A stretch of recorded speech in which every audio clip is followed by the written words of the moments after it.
passion that you don't pursue. Have courage, be brave. Take a chance or take your chances to your grave. You've got a hunger, you've got a need. What you're denying, what you believe. You've got to take pride in who you are. Know you deserve all this and more. Nothing is written, nothing is set. If you want the future, you've got to get it. They may be smarter, they may be stronger, but you've a will and you've got a hunger. Oh, oh, oh. I want to see you rise up, rise up. Oh, oh, oh. I want to see you rise up, rise up. Oh.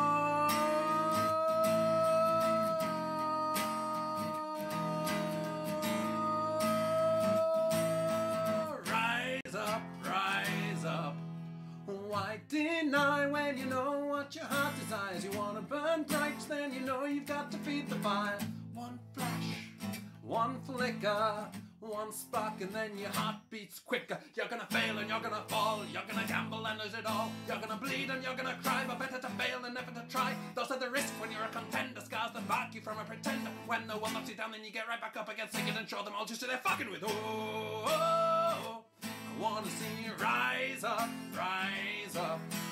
Oh, oh, oh. I wanna see you rise up, rise up. Oh.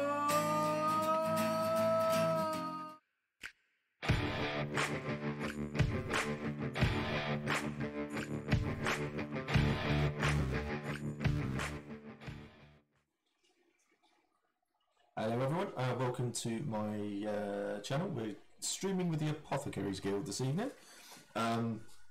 You'll know who I am. I've changed a few things around and I've learnt a few things, and so you'll notice on the screen there's no big gaps and stuff like that on the screen anymore, which is always quite nice. A mother trucking intro. Yeah, I have an intro now. I have worked out how to do some animated stuff. It's not very good, but I'm learning like a child. So we have got 5 members of the guild. Everything right? Yeah, cool. Everything. So 5 members of the Apothecaries Guild. I've been chatting to them for a while now, and so we decided to do it this evening. We're going to do it in 2 halves, like we've done previous streams. So we'll do half hour, 40 minutes or so, and then we'll come back out, and then we'll get the other people in, and we'll do that. Get any questions, want to know anything, just ask, and then we will read it out. Feel free to harass as much as you like and ask any questions. As people I know used to say, there are no stupid questions, just stupid people. So it's no comment. So we'll have a bit of a laugh and we'll get this one going, and so feel free to ask away. So we all know who I am. So if we'll go to my top above me first. So I believe that is Dino. So other people may be quiet. We have had, yeah, there might be audio issues on this at the moment. I've read up, and I think Streamlabs have done an update, and they fucked audio. So everyone else is going to appear quiet. So I've got everyone turned up full, and I've asked everyone else to turn their mics up. If people are quiet, then you might have to turn your TVs up, your monitors, TV, or your audio up a little bit to try to help counter that. And I'll keep looking into getting that sorted. So apologies there. So okay, so we'll go above me to Dino. Yeah. So hello everybody who's watching. My name is Louis OC. IC. I'm Dino Rigo from the Brass Coast, if you couldn't tell. I'm the treasurer for the Apothecaries Guild, so I handle the books, take in fees and such, and keep track of that all, producing summaries after each season. I won't linger too long, but, and I'll hand off to my that way. Oh, other side. I'm flipped on my screen. Yeah. Worth going it. Could Always. Hello. Oh. Panda. I'm also known in the field as Esteban Asmara. I am the current guild master, mostly because I didn't run away fast enough and other jobs have been taken. I'm generally responsible for overall guild direction, what we do, how we do it, anything we want to go and do. I'm responsible for talking to other bodies on the field, like Senate or Conclave or anyone down at the hub, that kind of thing. I'm the one that's got to be there doing that representation. Yeah. And from here we go down to the next one. So you've got a nice unflipped direction to point in. Just saying. Right. Hello, my name is Lawrence. I play Druhena Lodnicki, who is a Varushkan apothecary, and he is the clerk of the guild. The clerk has a bit of a roving brief, but it's mostly note-taking, minutes, organisations, and running around sorting things out so that everybody else can actually get on and do their jobs. I also put together a end of summit minutes / what we talked about document at the end of play, so that we can normally hit the ground running next time, because we once, I think, got into a situation where we were having a meeting about a meeting about a meeting, and that must never happen again. So organisation is basically what I do. Good. Excellent. So there's a few hellos coming up in chat. So hello everyone. Once again, thank you all for coming along. So I'll say again, any questions or anything like that, just ask, and we can go from there. So feel free to ask anything that you can. There was a question that was... So John's already said, so drugs. We'll get into drugs. We will get to drugs. It's a hobby of mine in character. So we will get into that. So there are quite a lot of guilds in the field. I think it's quite safe to say at the moment. So the Apothecary Guild, what would be the guild's ultimate goal, would you say? Shall I jump in? Go for it. Yeah. Go ahead. I think ultimately the aim of anything in Empire is that you make your own game to a certain extent. There is so much of Empire that is provided and made to happen and is delivered for players to come and enjoy. But if without the player-made side of it, then there's enough game for maybe 50, 100 people to play. If without that player input, you kind of, I think you run dry pretty quickly. And so I think a lot of these sort of unofficial player sort of groups, such as I said, ourselves and the hospital, who have gained that sort of official sense through the gameplay, through being present, through being recognized, create a huge amount of game for many, many people. So I think that's the OC side of it, is that's why it's so important. Yeah. From an IC perspective, I think there's a lot to be said for trying to have an official body that represents apothecaries. Something we've run up against fairly recently is, which authoritative body are we governed by? You know, we're not magicians per se, some of us are, but we're also not lay people. We have a trade and a craft that we do IC, and who regulates that? Who has say over that? And that's something that's come to a head recently with these sort of various things being interdicted and such and such. So I think having a body that can be the professional body for that particular skill set is really key. So would you say then that, sorry, I'm being attacked by a little bug. Would you say that there's a, just as everyone's still quiet, the guests are a lot quieter. I just had to turn volume up and be deafened by Steve.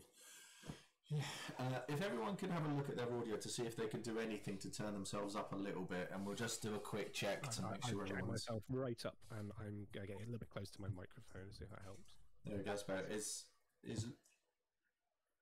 Louis all right for everyone now? He sounds a lot clearer to me. Yep. Yeah? Yep. Okay. Can I not go any quieter? There you go. I've turned me practically all the way down. So hopefully that will sort that out. So is there a way of looking to get the have I considered not talking? Excellent. See, this is why I like doing this.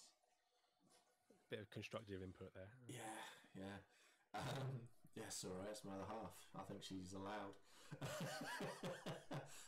So with it being a guild, Scott's asked. So it's looking like a Brass Coast origin. Why call it a guild? I think that would then lead into me saying. So we'll come to Lawrence for this one, but that will then lead into if as it being a guild. And it's looking to be in charge of all of that sort of stuff. Is it the sort of thing that would then report to, say, the Senate or something like that? Are you looking to get an official member in the Senate? That's kind of two questions in one. Yeah. If I can come in on this? Yeah. Okay, so I spent a chunk of yesterday hanging out with the Constitutional Court Twitch AMA, which gave some very interesting tips and results and a lot of things to talk about. I have to say, the name Guild is a bit of a goof. We settled on it and then suddenly realized that there's an actual IC league set of organizations called guilds. Yeah. So straight off, the word guild was supposed to convey that it's empire-wide. We did not realize that we'd actually accidentally crashed into the league brief. Right. Okay. So so basically at the moment the Apothecaries Guild has members from pretty much every single nation bar I think one, and it is coincidence that two of the board happen to be Brass Coast. Do we know who we're missing? Which nation have we not got yet? I don't believe we have a Marches national rep. Well, there you go, people. So we need a Marches national rep. Every nation in the guild has their own national rep. You will be hearing from at least one of them later on. Okay. So to come on to the second half of that question, who are you governed by? This has been a discussion that has been going on for a year and a half. Based on the fallout from yesterday, we are the meat in a conclave Senate sandwich. Senate has precedence. Conclave would like precedence. thinks they have control and authority, whereas in reality, it's actually a bit of both.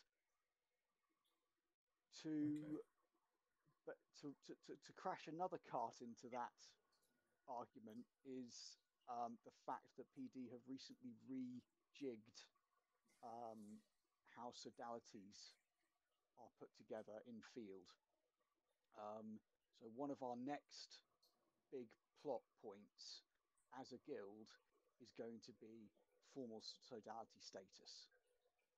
And that itself may or may not come with its own set of powers. That bit of it is best left for time in and meetings. Okay. But let's just say that I'm very glad we're doing this today and not yesterday, because oh boy, things have changed. Excellent. That's what we like to hear. So I've been asked got a couple of questions in chat at the moment. I'm going to go with John's question first, because it sort of links into what we're talking about at the moment, and the other one links and it goes on to more of a potions perspective. So we'll go for Panda on this one, Mr. Guildmaster. Okay.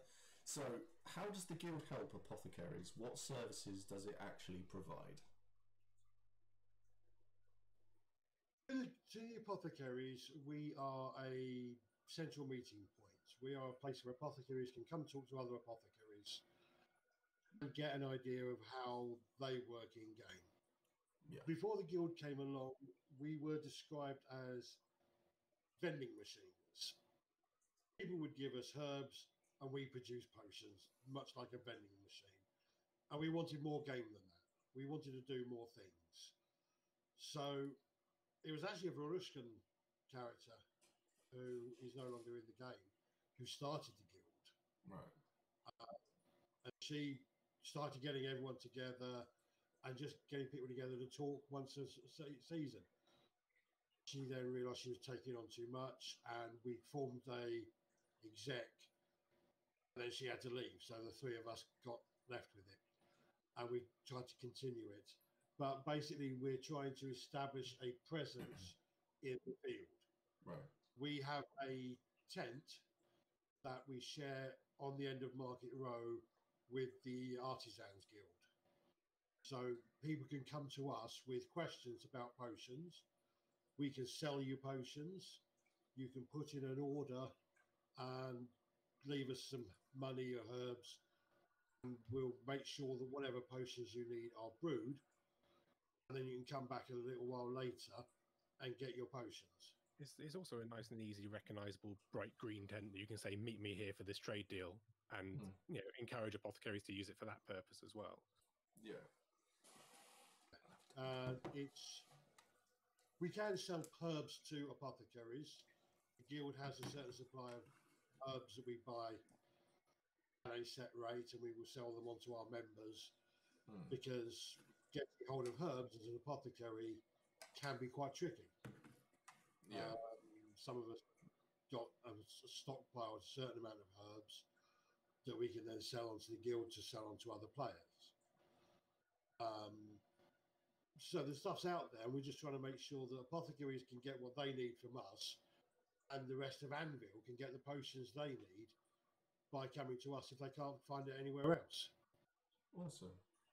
I mean, from an in-character perspective, it's my character Mac. He gets around a lot, and I only really heard about the Apothecaries Guild when my other half started making potions, and she was telling me about it all.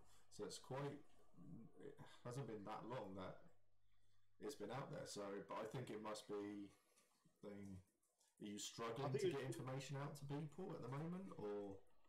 It's only in the last year we've had a central point. Okay. And then it's a case of we're trying to get that word out to 2,000 players by word of mouth. And posters and flyers and so we're not on everyone's radar. It's not that everyone knows what potions they want or need, because a lot of people don't look at that kind of thing. I think there's also.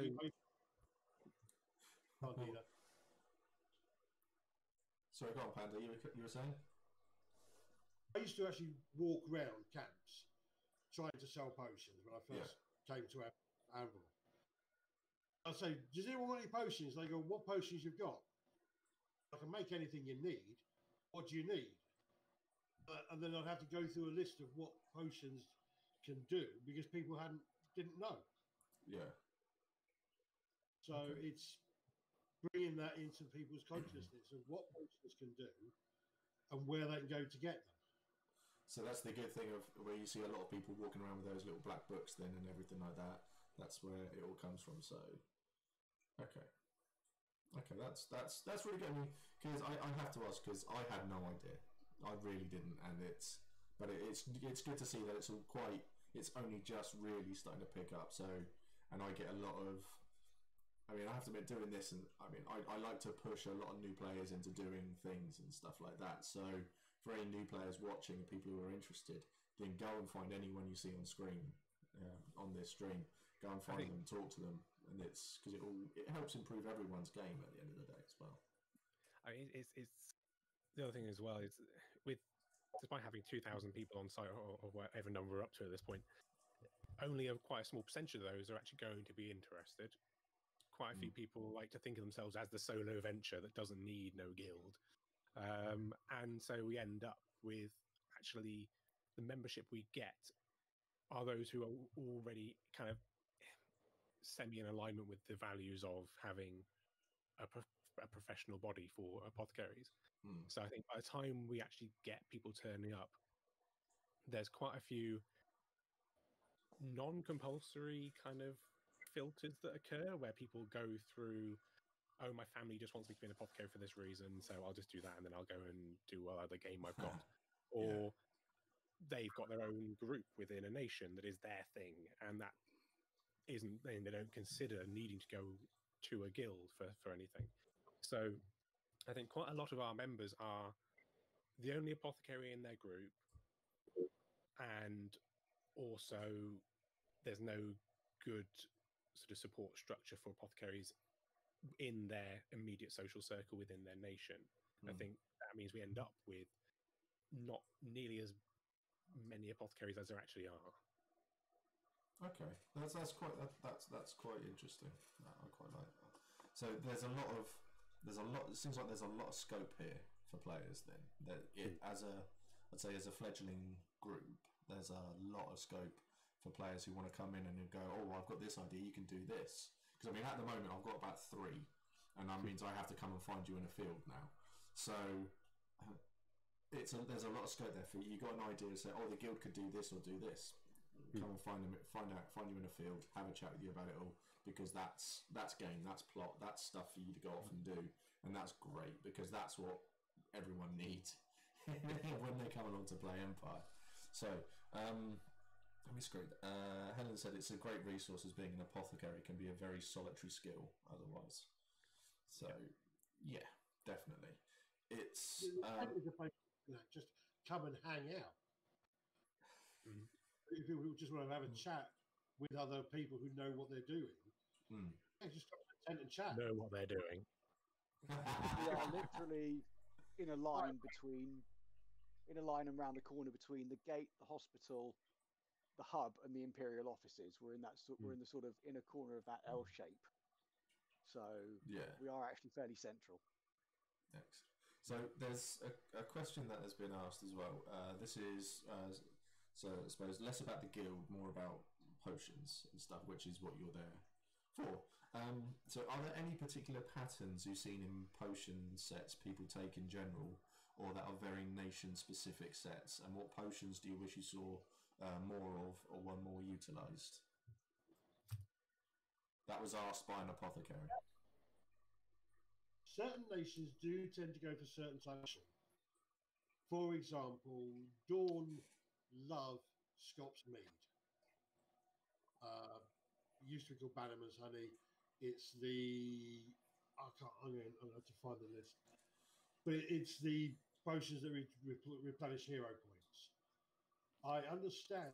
Yes, Scots mead. Navarre tend to favour Legacy of Thorns, the venoms you stick on your blades, or stabbing people up and leaving them in trouble. I know that Wintermark really do like their Goose Whisper. They have a whole ritual surrounding it. Which nation was that? Was that Wintermark? Was that you said? Wintermark like their Goose Whisper, yes. Yes, I do.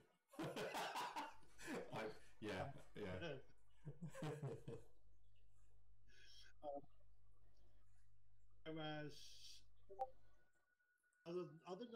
other groups, apothecaries in other groups tend to get lists of potion lists that are very specific to what that group does. For example, if you have a nightclub, you may well have an apothecary in there who does magnum opus, night magic potions, and that's about it. So depending on your group, depending on what your group does, depends on what your apothecary does. I didn't have much of a clue when I started coming to Empire. I just knew I wanted to play an apothecary because I hadn't done it in any other fest system. So I took all of them. I actually do know almost every potion list in the book. It's just really helpful for people. To say to them, whatever you're going to need, come find me. And I have become an apothecary of certain renown around the Brass Coast, because anyone asking anyone in the Brass Coast, they'll point them at me. They can't do it themselves. Which is great for my game. It's part of the reason why I started the build. So if people read up on potions and find stuff they don't have, got it somewhere. If not, I'll do it. So there's another question's come in. This is from a certain orc called Fal. It's in the future, when we all have unlimited money, what are your blue sky ideas you wish the guild would be able to do 2, 3, 5 years down the line? Lawrence, do you want to grab that one? I have an idea if you can't think of anything. I can, but we don't have all day. Well, give us one, and then we'll go to Louis for another. I would like apothecaries to be basically recognised as masters of their craft in the same way that, say, you would look at a rank 4 or 5 ritual mage and go, holy virtues, they are a extremely knowledgeable and important player. You could, look at an apothecary like, say, Panda, who knows literally every potion in the book, and go, this person is literally a master of their craft. So basically more prestige. Louis? So one of my biggest gripes is that, to my knowledge, I could be overlooking some niche cases here, but there are 2 primary skill sets that require you to have to go someplace to do a thing. Yeah. But the only one that's as restrictive as there is none as restrictive as being an apothecary. If you want to make a potion, you got to go to God, and that can be, with a ritual casting, you can go to the Reggio. Oh my god, it's been so long. The Reggio. Yeah. You can go to the Reggio, or you can do it anywhere and you can find a bumblebee and you can sort that out. But as an apothecary, there is no alternative. So what I would love to see is an infield brew house. And if I had, if we had no restrictions money-wise, that's what I'd be pouring my funds into doing. Even if it means that you have to have an in-character institution that has a stock of everything, and that you can go there and do the brewing and walk away with it. That'd be fantastic, because God is not central for everyone on the field. Yeah, if you're in the back end of Wintermark, you're really stuffed. Yeah. That is a long walk. An incredible idea. And it's one that I've raised, and it has been not, I won't say shut down, but it's been pointed out that would mean that PD, if they want to do it officially, would have to have a member of their crew permanently bound to that position. My argument would be that that's worth it. But, there is the practical considerations from the organisational standpoint. But I think for a fest LARP that is, we're at 2,500 people, I think I heard someone saying earlier. Given that many players on site, a fair percentage of them are going to be apothecaries. I think that's going to be a large enough base of people for whom having a single person on site is worth it. Yeah, 100%. That's Follow up on that. Yeah, go on. The other thing with that, and it has been mentioned on other chat groups, is for disabled players, those who have difficulty getting around, have to walk with a stick. Getting over to God is not always easy. And having a central point like the guild house for potion distribution, because let's face it, apothecarying is a non-combat skill. And those players who are not so mobile, who do have mobility issues, are either going to play that kind of character. If they can do their brewing in the field, so much better for those players. I've seen those discussions on the Empire Disabled Spoonies group saying, can we get something central? And all they could do is say, well, designate some runners and we'll allow that to have people run over to God for you. But that's about the best they're going to come up with. I mean, one of the things we do um, in the guild tent is provide an instant brew / runner service. It doesn't. It's not. You know, it doesn't even come close to the idea that Louis has, which is fantastic. I would love to see a brewing station and an Empire specific proper, green bubbly, basically Skyrim brewing table Oh, Yeah. kind of thing. yeah. Master That Master would be Glass so work cool. with dry ice. Yeah, I think the whole thing there is, I think that's a fantastic idea, and I think if enough people are approaching PD about it all, but I think the other aspect of it all is what Panda has said. I think having someone who is physically unable to do it, I think that is reason enough right there, and then you add on top of that, you get the fact that people who are constantly making herbs and doing all of these things and have to go somewhere.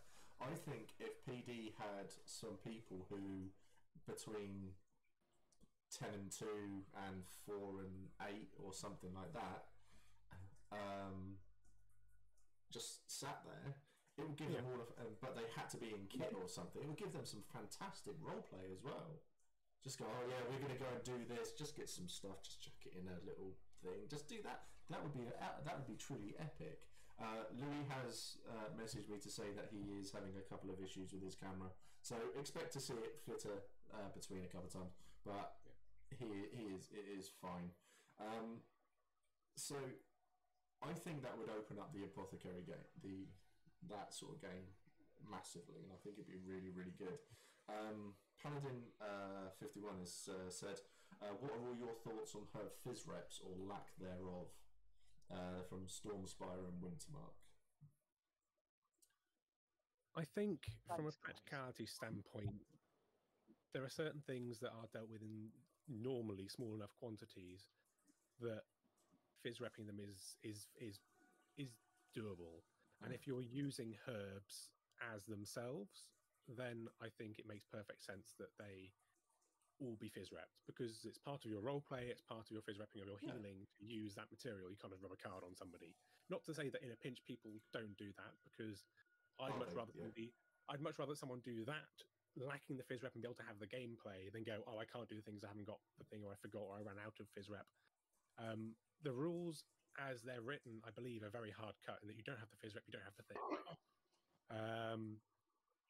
But that's not always practical for people. If I was to try and bring in enough phys rep to cover the amount of herbs that I bought to any given event, I would have a suitcase full of sprigs of thyme and other things that it's just not really practical to do.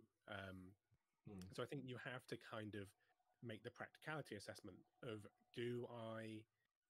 if I'm only brewing with these and all they're going to see is going from my player pack to a box and then to God, do I need a phys rep for that, really? And I would argue that the practicality prevails there. The moment it's in a potion, yes, get a bottle, because in no real world can you carry around 50 potions without a sack over your back. That's not it's not really practical to do that. So, from my standpoint, it's herbs in hand, go to God, get the cards, go back to tent, attach those cards to a bottle, and at that point, then it's brewed, and then I can trade it, whatever. And I do kind of, again, I'd be lying if I said that I'd never traded just a card as a potion, but where possible, I try and phys rep that. So I think it's a fine line, and it depends on your usage of the item whether you need a phys rep, in my opinion. I think that's a whole. Drew Haynes got. Sorry, everything right? I think Lawrence has got an input. Yeah, a quick corollary to that. Yeah. The rules are very clear, as Louis said. You must have the thing to do the thing. It's kind of a general rule of Empire as well, seems to be. The slight issue that we had run into in the past is battle safe phys reps. Yeah, glass bottles on the field is definitely a no-no. Yeah, very, very, very difficult to find a deformable, battle-safe plastic phys rep that looks good enough for Empire. I ran into somebody at a player event over last winter who had taken to 3D printing their own potion bottle. That's possibly one way forward. But you still run the same issue. That's not deformable or safe. Yeah, but it's not necessarily safe either.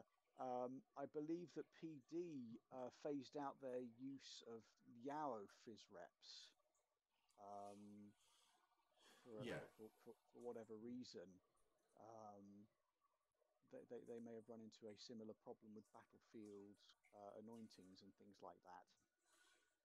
The whole phys rep thing is a large thing. There was a battle last year where me and I know a lot of other people in the field, when they take a potion on a field that they do, that card is their phys rep. They will open it, pretend to drink from it. That is their phys rep. It is now you need to have a phys rep.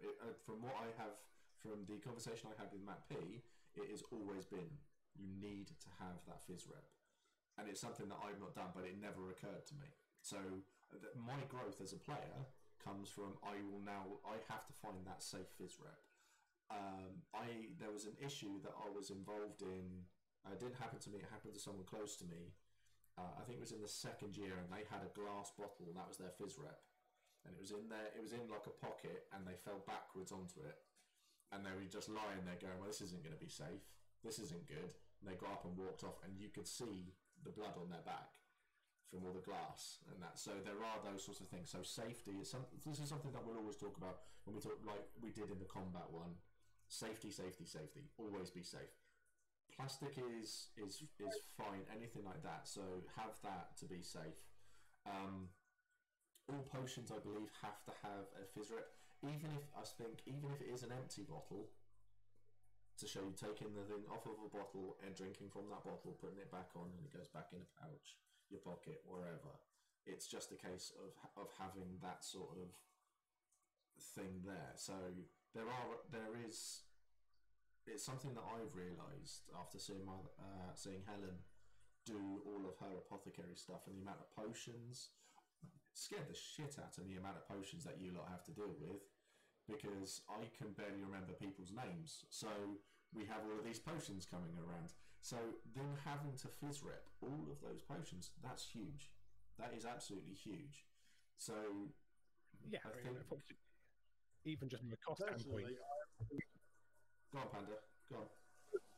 Personally, I've always given the responsibility for the phys rep on the end user.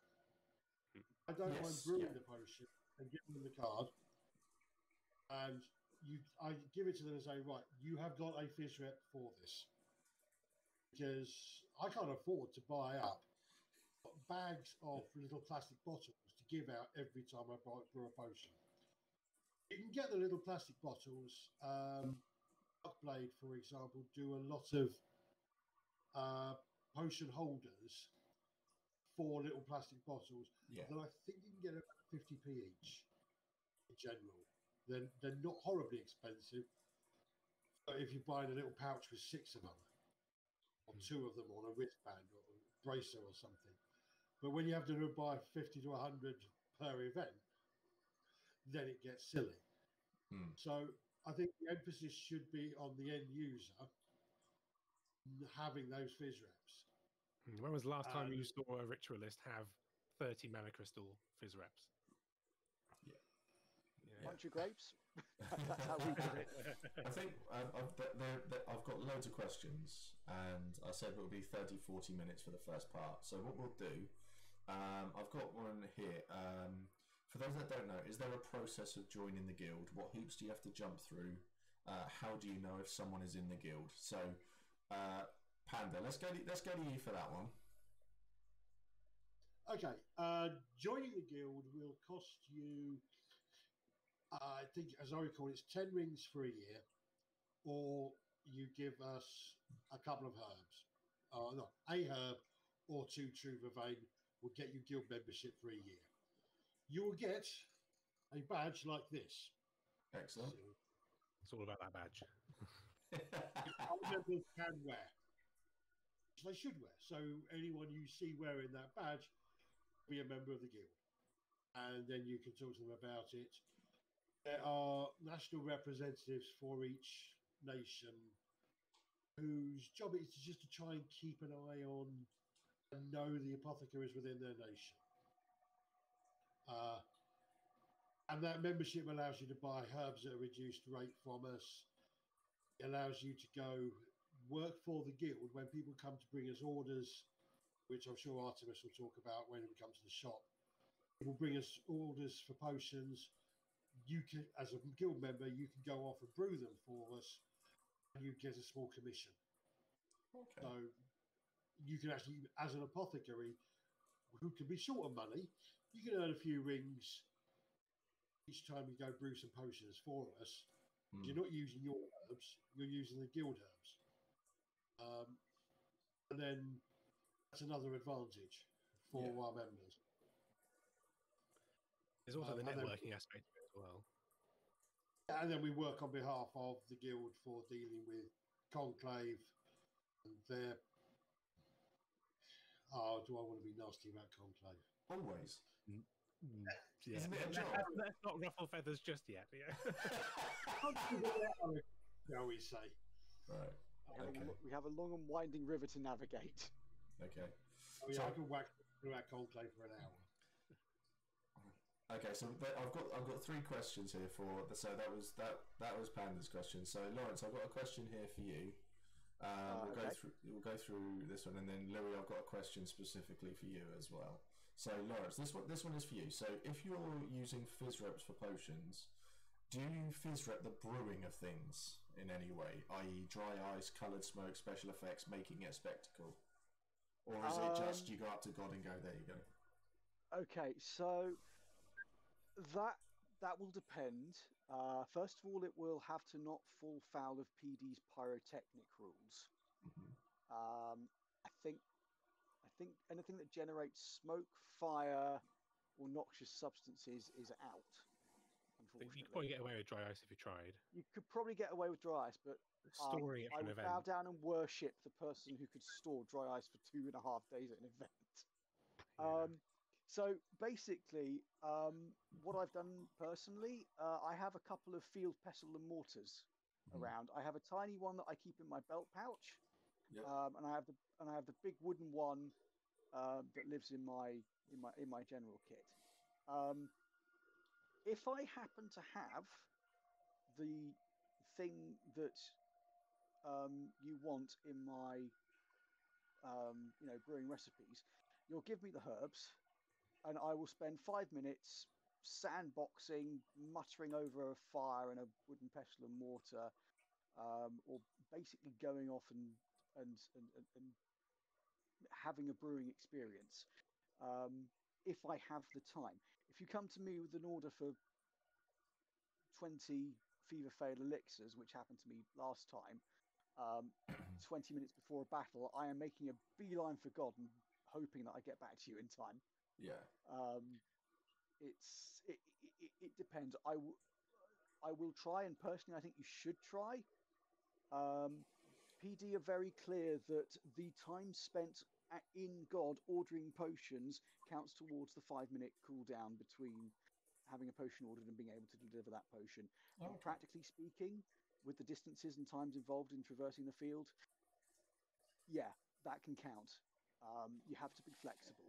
On the other hand, if you have the kit on you and you have the time and you want to give somebody a really fantastic roleplay experience, by all means, break out the washing liquid, break out the pestle and mortar, make with the bubbly stuff. For me, if I can also sort of chime in on this one,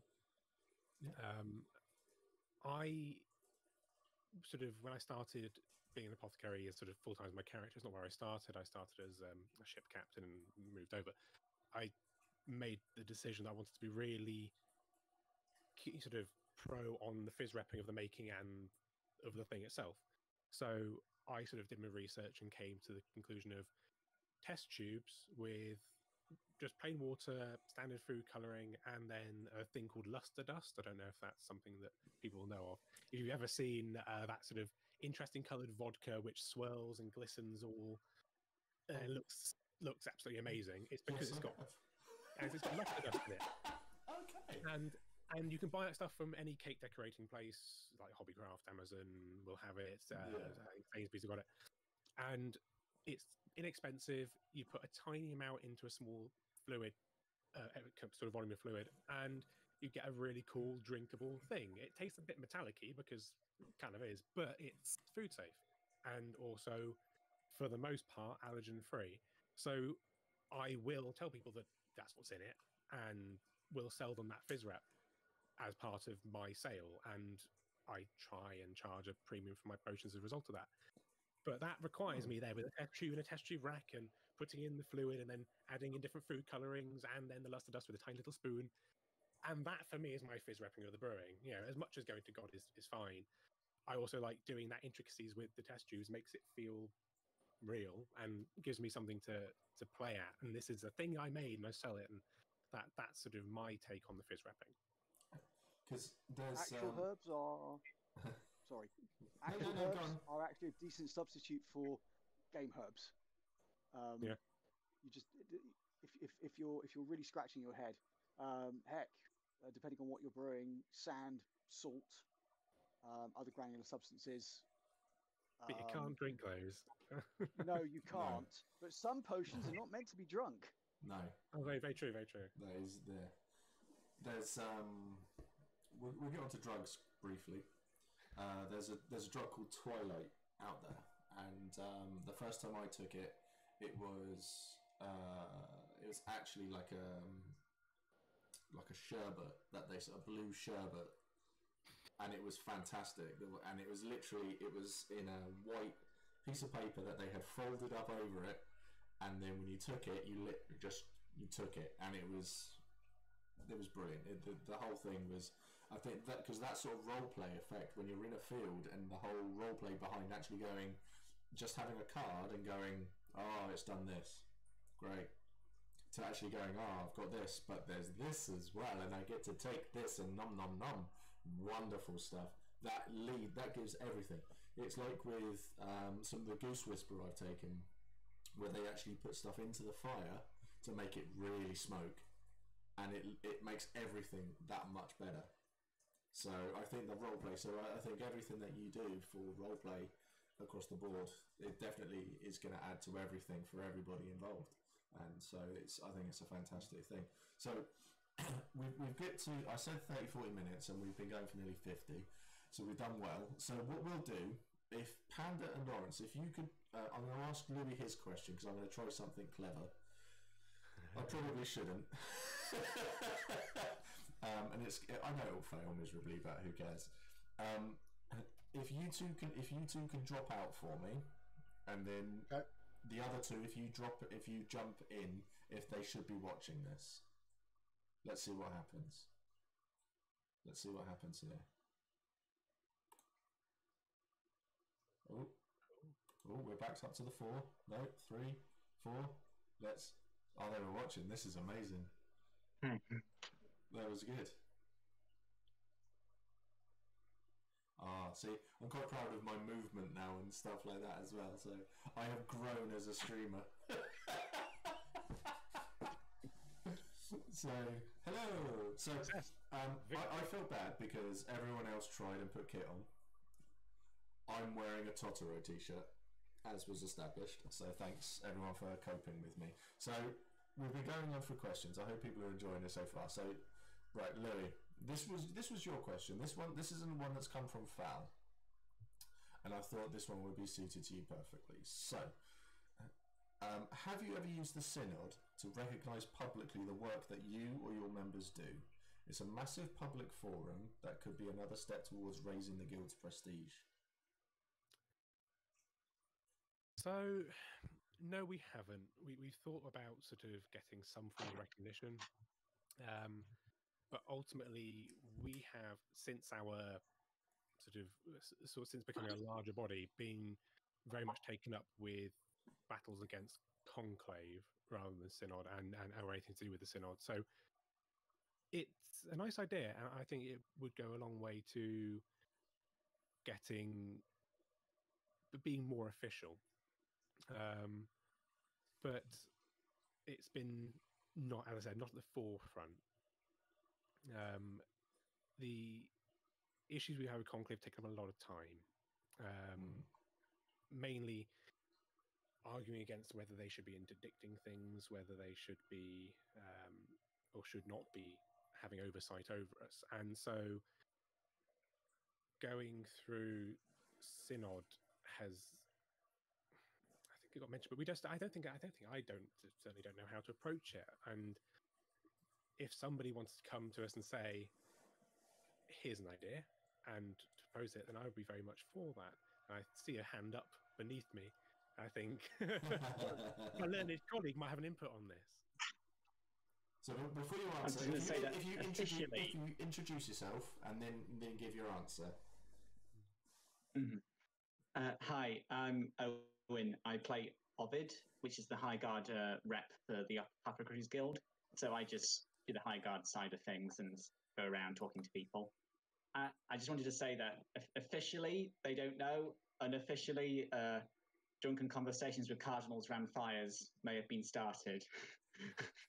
Yeah, there are definitely people. They know that, but yeah, official recognition is definitely something that would be lovely. But I don't think that it's ground that many people want to give. Sadly, I'm not sure whether that's IC or OC issues. Quite a lot of people love to keep their cards to their chest and not kind of give ground on things. So that can be difficult to sort of go, we'd like you to do this thing for us, and if it's not their idea, sometimes that's difficult. But I don't know, what's the process for getting recognised by Synod? I'm not sure. You're asking the wrong person there. This is the issue I run into. It's I can help. I know I can help with that in character. So I think it's going to be a conversation for the field. But the actual process itself, even out of character, I'm not too sure. There's also all you need to do is a priest to put in a statement of principle. There we go. Okay. Can that be any? Different discussion to be had another time.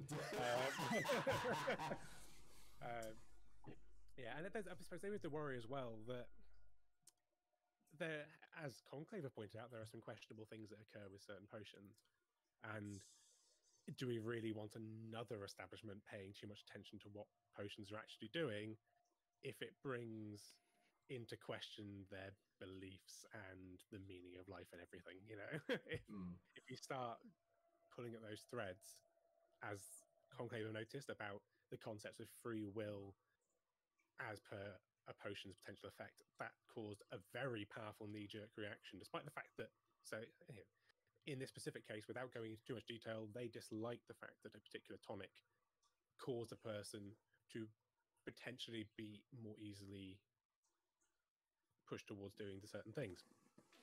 And their worry was, it was a very potent statement that came up in Conclave from one of the members, saying that, it's a tonic, and this potion could be taken again and again, and a person could be kept under this other person's control indefinitely, and that's just not the way it works. Tonics, they end at sunrise and at the beginning of the day, at which point you gain your free will back, and the rules say you cannot be forced to drink a potion to take its effect. That's not doable. So this whole sentiment of fear that came from this higher body with their beliefs about potions was potentially quite destructive, and taking potions away from civilian population for their experimentation, use, whatever, and thus the gameplay that goes with it, because of the perceived, sort of danger of that. And I think there is a potential can of worms to be had with the Synod for similar reasons. This thing that causes you to have an experience that's outside of the beliefs of the way, that could be a problem. So right, I'm going to have more questions on this, because I do. But there is one person on the screen who has not introduced themselves yet. So if you would like to make your introductions, I'm Artemis, or Shimala in real life. I'm the shopkeeper for the Apothecary Guild. I'm literally the face of the Apothecary Guild at this state. Literally, I take all the orders. I distribute the potions to the right apothecaries who can go and make them. My job is literally the middleman for most things. I do know a little bit of stuff here and there. I have there's about 50 potions in total that can be made, but not all legal, obviously. I also know that I can make quite a few of them myself. I actually do currently hold the total for the most mage bloods made in one day. Excellent. So I'm a mass maker. I mass make potions. It's my job. There's an innuendo joke there. I just can't find it at the moment. I'm not the one that's going to be making it now. I'll have a think on that one. So, we're talking about the fact that potions are potentially being spoken against and saying it takes away free will and stuff like that. What do you have to add into that conversation?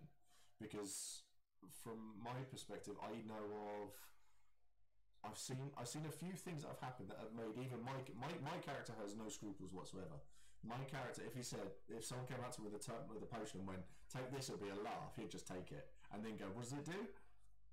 So that's the sort of person my character is. But I've seen something that potions can do, and it's made even my character go, really? So what's your perspective on all of that? Yes. Is that a potion's a potion. It's a two-sided coin. It can either be used for good or for bad, against virtues, against anything in total. It's just how you use it and who you use it on. Say, for example, you got someone who wants to kill themselves in character. You use Sovereign Pacific on them. That's against their wishes. That's against their will, especially their freedom of will, to actually die. I'm also a healer from Healer's Guild as well, and I'm seeing this from two sides of the coin. Say, for example, someone goes off to go and die, and you get a commander who's on the field who doesn't want that guy to die, making them have that poison or potion, would basically say that saves that person life. They can work through the mental issues that they have for why they're going to commit suicide. So I see both sides of the coins. I've spoken to people because obviously High Guard, like Ovid says, I mean, we know the benefits and the downsides to it. I live personally right next to the gate. I see all the people go through. I'm literally there as they're coming back from the gate and healing them up. So to me, a potion's a potion. You use it however you want. It's up to you. Okay. The person. So. Yeah. Okay. So, Ovid, we had something that was touched on was you can't force someone to take a tonic. What about if you wanted to give someone a potion of some description or something like that, and you get a ref, you get a bumblebee, and you say, I'm putting this in their drink, and I'm going to give it to them, and they're going to take it. Is that possible? I'm just going to say from my experience, I thought you could only do that with poisons and some potions. I wasn't aware you could actually force people to do it with a tonic. Okay. Does anyone else have any input on this one? Sorry. Well, that's what I was asking, because I didn't know about that one, because I've poisoned multiple people. I've poisoned a lot of people. I say I've poisoned. I've given a lot of people drugs against their will, and it's been great fun. So I thought that's why I thought I'd ask. So you look like you have input it. The line is fuzzy. So on the wiki, it talks about you can feed a potion to a dying character or another character if they are willing. Right. And so that talks about sort of, it tends to talk about the nice potions in that regard. helping get the dying character back, such and So- such. And then it talks about, in a completely separate section, poisons, and that a poison can be administered in a particular way following procedure with a ref present, and that it will lose its efficacy after a given period of time. It doesn't talk about bridging the gap, at least not in my research, and I admit it's been a long time since I've read over the wiki properly, so it's entirely possible there's been an update that I've missed, but it doesn't, to my knowledge, cover in depth that grey area. I want to give a person this otherwise legitimate thing in a non-legitimate manner. So I spiking people stuff with something or other, as I'm sure you've probably dabbled in from what I'm hearing, or whether it's a case of, as you might want to give somebody a funny tonic with interesting roleplay effect at the pub. Okay, I'm going to give this person a tonic of the surging flame, and they're going to get extremely ballsy, and we'll see what happens with them. That could be hilarious, but the rules don't really specify how you go about doing that. And I think then you follow the rules for poisons, but that's not really covered. No. I think the argument of not being able to be forced a tonic does only really stand up if you can't be force fed a poison as per the rules. And so I made that point earlier on. I am open and willing to accept that it is entirely possible that you could be force fed a tonic if the rules say you can. And I don't know what the rules interpretation of that would be. The interpretation one could very easily make from the wiki as is that the only things that are force feedable are poisons. And there are chapters of poisons. I say chapters, it's not the correct term, that's just in the book. There are sections of poisons that are clearly labeled as these are poisons or these are venoms, and come under that bracket. And so the argument could be that anything outside of that bracket is not force feedable. So yeah, it'd be interesting. Yeah. There's one of the comments. It's just it says Steve thinks he's broken the rules and wants you to clear his conscience. I'm sorry, I'm not helping you, Steve. No. You're on your own with this one. Honestly, I get that a lot. I will say everything I do is always cleared with the player beforehand. Yeah, I think that's one of the biggest things.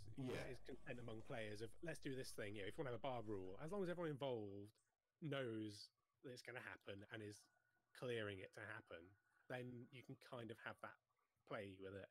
But it does start to then bring into question the can you be force fed a thing if I see you are technically being force fed it. I think in any circumstance of force feeding, you will need a ref to be present so they can verify that the effect happened and as what you have done, essentially. That doesn't necessarily make because if you just walk up to someone and say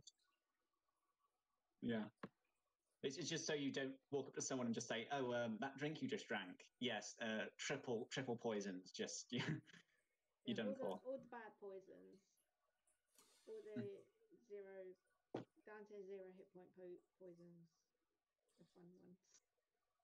Yes, I mean that one has actually happened to me. I was venomed. My previous character on his it was actually on his wedding day, and the bride's party gave him a drink to celebrate, and it had venom in it.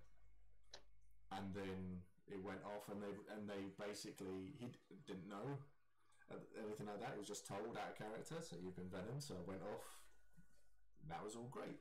And then after the ceremony, he got stabbed up, and he was lying there on one hit, and the bride's party was all just stood there like hand over their mouth, panicking because they thought they had just been party to a murder.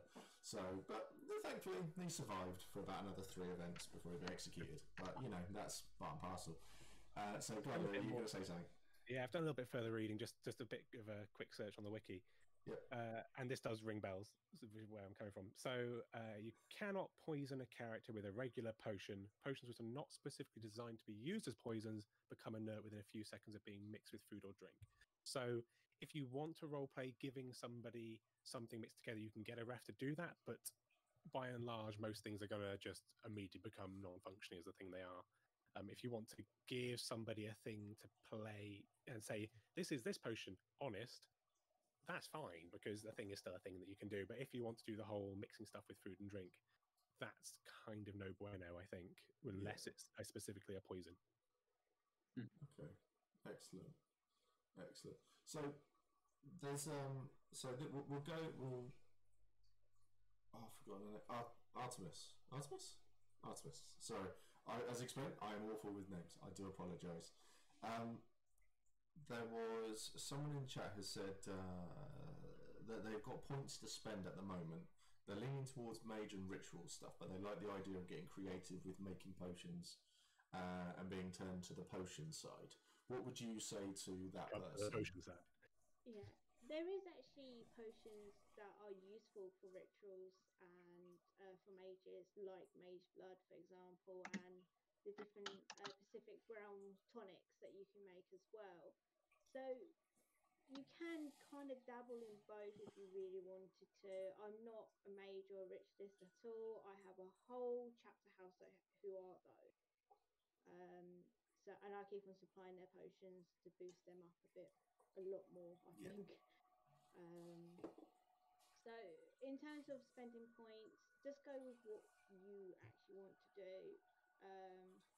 You've always got people around who can help you decide that. It's something of your personal choice at the end of the day. Me personally, I knew the group I was going to chapter with from a whole different system, so I knew exactly what I was going to go into straight away, which is normally a healer, apothecary in every single system I've played so far, funnily enough. And I have fun. It's the only thing you can do. I literally go out first thing in the morning, just after everyone goes off to battle, and I don't see them until they come back from battle, basically. So, or they go to the synod, or they go to conclave. I don't see anyone all day, but that's because that's my role as the shopkeeper. I'm minding the shop. But Ovid probably has more idea on that, considering he's more around High Guard than probably I am, and more closer to the ritualists and everyone else, actually. Do you have anything to add there, Ovid? Well, the truth is that my chapter is a massive ritual chapter. They do all the big rituals for the battles which happen. It's what the Sons of Kairos is. Right. Is that if you want a ritual, you go and do them. I don't see them either, except when I have to give them a potion to boost a ritual. I think the person I see most of the day is either the hospital tent or Artemis, actually, in the shop. But it depends, I think, a lot on your chapter. So I don't see my chapter as an apothecary a lot of the time because I'm going off and doing guild stuff or I'm working the tent. But my guild my chapter had a big apothecary before I joined, and she spends a lot more time with the chapter. So I think it's very much how your group, your house, your striding or steading is. That it depends how you play the game. I think whatever you get, it's all up to you how you play it. Whether you come and spend time with us or you spend time with them and you're like your group's apothecary, you'll make them some potions, but most of the time you'll hang out with them. But I think it's quite flexible in some ways. But no, I don't see the ritualists either. I'm also a member of the medical guild, so. So, well, I mean, that leads on quite nicely into this from John. Should apothecaries get the ability to do something as a group like ritualists do? And if so, what do you think it should be? I mean, the only thing that would spring to mind there for me would be doing like, if you needed 20 of these herbs together to make 20 of these potions, if you put in an extra couple, you'd get 25 instead of 22 or something like that. But you'd need 4 apothecaries together to do it, and you'd all have to be there at the same time. Would that something that would ring true? Or in ritual magic, those sorts of bonuses are specified per ritual. So this is if you have X, Y, or Z, this is the extra effect you get per rank or yada yada. With potions, though, how you scale that cost is not necessarily going to work for every single potion uniformly. They're coming up with a uniform rule that will work for all the possible potions that you might want to do as a big group. Could be difficult, which means that you then get down the realm of having to write a custom brewing rule for a mass brew for every potion, or grouping them, and that can get very complicated very quickly. The other side of that potentially is to open up the can of worms that is custom potion brewing. And if I have these many apothecaries role playing for this amount of time, can we come up with a new thing? Or can we fudge together a one-time potion that has this particular effect? If we throw in these things, have a ref present, and we all work on it, can the ref then go and do a check to see, actually, what, with those things, almost like an arcane projection, you've come up with this idea of a thing, you've thrown these resources at it, and you've got this many people present. Do you have this one-time potion that does the thing? Could be interesting, but that again requires somebody to make either a system or an individual to make a very quick, fast time decision as to whether or not that thing is allowable. Most of these other things that do something similar, like arcane projections, or I think it's Scales of Ephesus, where you send off your box full of stuff and it might come back with interesting things. Those all have the slow time decision making for PD to go, this is allowable, this is not allowable, yada yada. And anything roleplay related would have to either have very predefined rules or someone to make a fast time decision, I think, which is a bit both. Neither option's great. No, it's. I mean, Helen has said a couple of things. It would be cool if there was echoing what you've said there. To be honest, it'd be cool if there was a cool thing to do for the apothecaries to do together. It'd be cool if you could collectively try to figure out a new potion or work backwards from things we've picked up from abroad. Yeah, being able to reverse engineer stuff would be fantastic to have as a skill perk as being an apothecary. Because at the moment, I dabble in day magic because that gives me the ability to deconstruct a potion and see what went into it. But it doesn't tell me anything about the brewing process. And there is that whole discovery game, as it were, doesn't seem to exist much in the potion brewing area, except for very specific plot points that maybe a couple of people get their hands on and then they covered it, and you don't really hear much back from it. So with that, sorry, I have to, because I've got two hands up at the moment. So with regards to with that side of it, that is something that I'm looking to. I'm not an apothecary, but there is something that I'm looking to break into myself, and I need that sort of thing as well. So that is something an area of the game that I think a lot of people are pushing into at the moment. So fingers crossed, PD are going to realise that and go, well, perhaps we need to do a bit more there. So, Ovid, I believe you put your hand up first, and then we'll switch over. As I think there were two things there to do with. One is the sort of putting things together and seeing what happens with PD, and also the reverse engineering of the potions, because we do find new potions occasionally from Eternals. I'm just going to say that from the putting things together, that is something I'd love to happen. I've been told from an inside source so far, no, but I think as the game changes and evolves, it's always worth trying with PD. Always seeing what's new and out there, because we get that with new potions.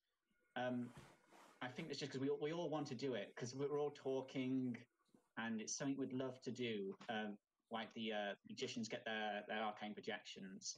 But so far, I asked an inside source, and we need to keep trying, essentially. Artemis, if you're going to talk about the new potions, or just checking in case, because you probably might know a bit more than I do. I have heard probably a bit more than you on that case, but I was thinking of two artisan items that can be made that actually replaces herbs for other herbs, in terms of Yeah. crafting stuff. Um, which, believe it or not, I own both of them. But very expensive. But it's more of a case of the idea is that if that's the case, items can be replaced with others, and to see if it is a combination of those specific ones or it just because it's that type of herb. Because some herbs kind of work on the same basis. You have your typical venom and weakness herb. Um, you have then your cleave, your I forget all the rest of the stats are, but you have specific herbs that do kind of similar things. So the fact is, like Imperial Rosewield can be quite easy swap for Blade Root, which is one of the artisan's items I have. Is what it does. It swaps them round, and it just to me it just seems that it'd be so much easier to figure out what makes certain potions tick, which would be great as to go literally back into the brewing process and see how it started. In terms of the potions that were found and researched, one of our the High Guard chapters, there is an inspiring conclaving Apothecary, who quite regularly messages me if he's actually listening to this. He was speaking about doing an arcane projection to find out even more potions, or if the potions can be converted into one or another thing. I believe he was talking about some other stuff. I can't remember off the top of my head everything. He was waiting on results as we are speaking. I still don't know if he has had any results because of the time freeze of everything. But I do believe that if that's the case, then for instance, question is, are herbs magical or are they not? So, would you say then? Because one of the comments that's come in here during that was the apothecary seemed to be in between of specializations, so between artisan and ritualist. I mean, we can probably do stuff between 3 different guilds. Technically, we can do stuff between the artisans, the healers guild, and obviously conclave itself. Yeah, we make stuff. It's what we do. So we are artisans. We have potions that heal stuff. We have potions that can give people hero points. You know, we have every single type of potion that you can probably think of. But the liability that we're actually allowed to use them and know how to make them is a whole different kettle of fish. Yeah. Which Okay. I don't know enough about. Yeah, we've got quite a unique skill set in that what we do is hard to pin down, and I think there are debates in conclave and synod about philosophy to do with our herbs and what they are sometimes. I think what makes it fun, and we can't say how people should feel about them, but for us, we sometimes have our own little philosophy about it, which I think is another fun sort of game you can play with priests and mages and debate them about that. Okay, so I think got a couple of questions left then. So what we'll do is we've been going for an hour and 20. So I've got a couple of questions, and then we can go from there on. So if you've got any other questions, now's the time to get them in. So this one, what's it like being a nation rep for the Apothecary Guild? Oh, yeah, I think it's a lot of fun. So what I do as a nation rep is it's kind of, I have to go around and talk to all the High Guard apothecaries. Of course, my boss is a High Guard apothecary as well. There's Artemis. So I kind of had it a bit more easier. But I go around the tents and I take orders. But as part of that, I also speak to them. and you just kind of get the feel of what the High Guard apothecaries are up to, how they're helping their guilds. Is there a group that's meeting? Because I know in High Guard we have quite a tight group sometimes. In other guilds, in other nations, it depends how big the nation is, how many apothecaries they have in their group. And it's mainly about if there are opinions in that nation about apothecaries or certain issues such as banned potions. Yeah. You find that out about stuff like that, and political opinions generally. In terms of what a guild rep does, it depends.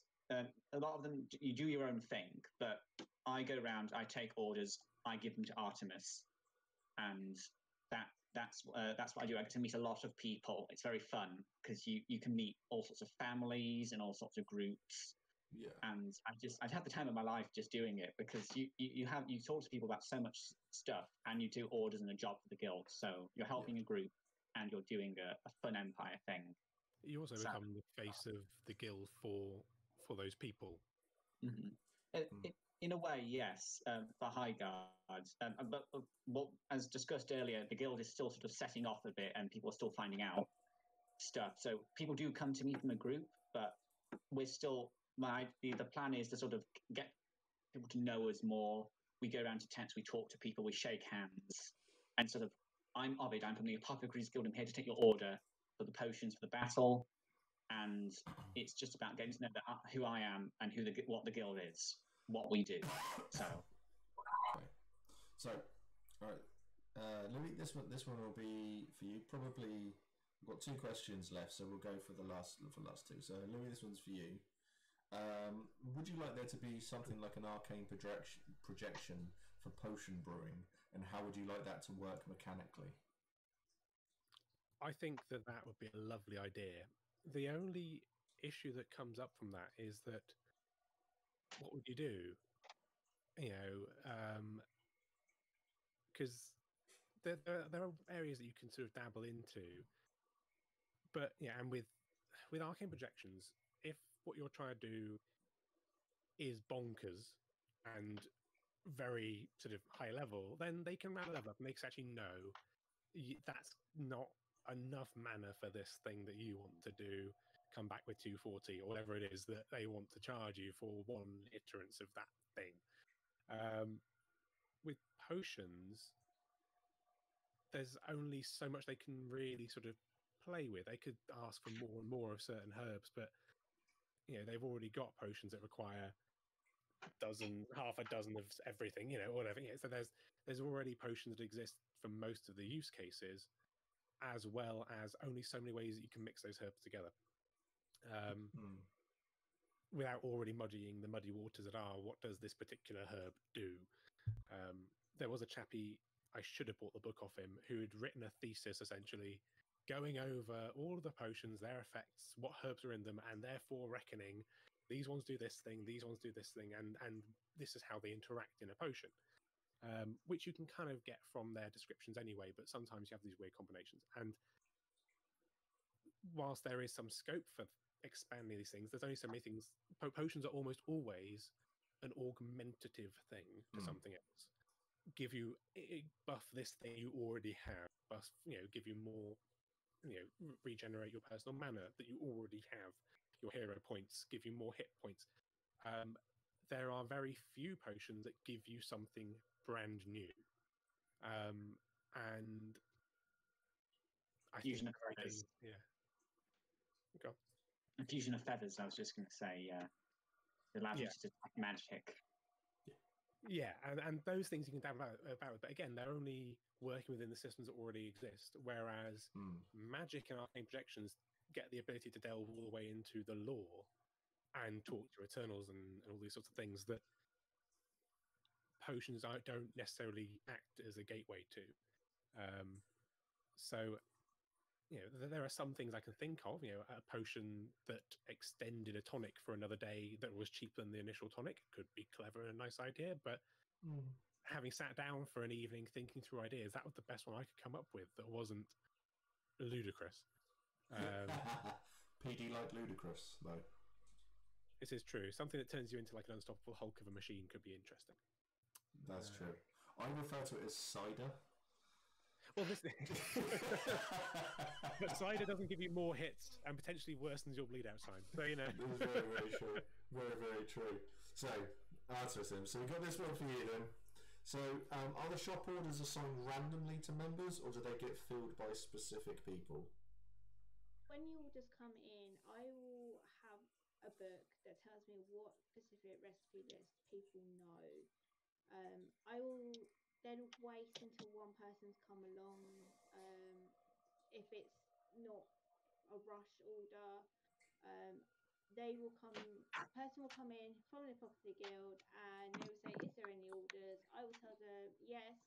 What's your name? I'll double check if they know the recipe list, which the potion exists on. And then if they know it, I will give it to them. They will go off, come back with a little order number raffle card that we have for everyone who makes an order.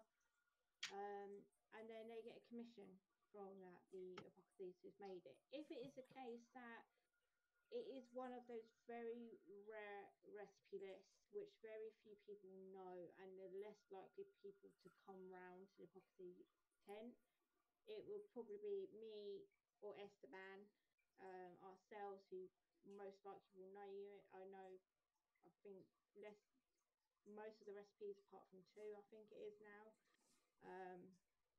I will literally close up shop and literally run to GC if it is a timed order. I roughly say the next day for the order, unless it's something very specific, which they will tell me they need it by this time, and I will try and get the order out as quick as possible for them.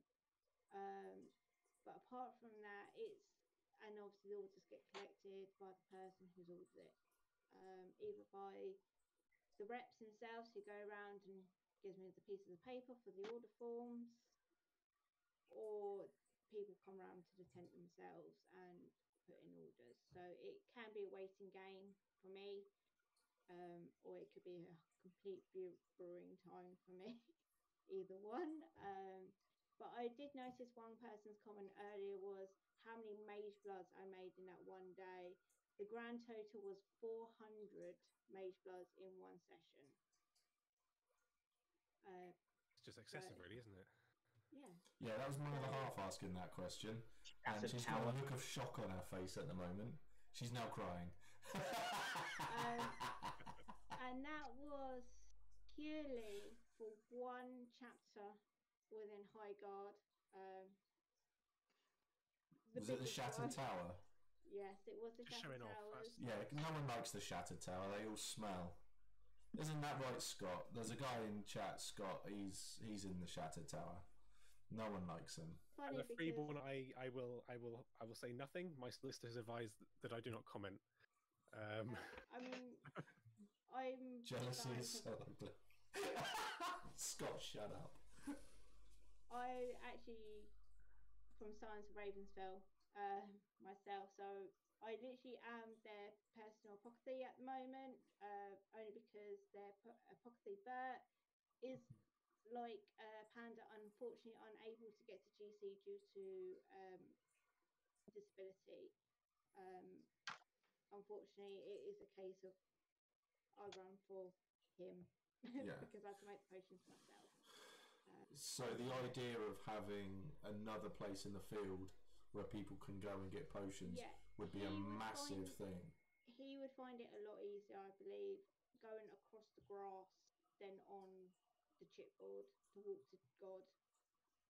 Mainly because it's softer, and I know how my knee is when I'm walking across that chipboard. It's terrible. I hate it, but I have good enough legs. So. Well, perhaps this will hopefully if someone who works at PD then will watch this, and if people are able to contact PD again, and if they're getting it from a lot of different sides. Oh, to be honest, I know a couple of people who do the disability side of it, so I might have a conversation as well, because I think this is something that can be definitely something that will be a big help for a lot of people in the field. So I think it'll be a really, really good thing. So we're going for an hour and a half. We've done really, really well. Thank you, everyone, so much for doing this. This has been really, really informative. Thanks for having me. no, thank you for agreeing to come along. I mean, I just want to, I just do this and then hope people turn up, and yeah, and being able to split the team into halves has been fantastic. So thank you, Louis, for allowing me to stretch you across the whole thing, and thank you everybody for turning up to do this. It's been absolutely, yeah, really, really informative. So I look forward to coming to find you in character and having a chat and trying to help out with a few things. It'll be really, really good.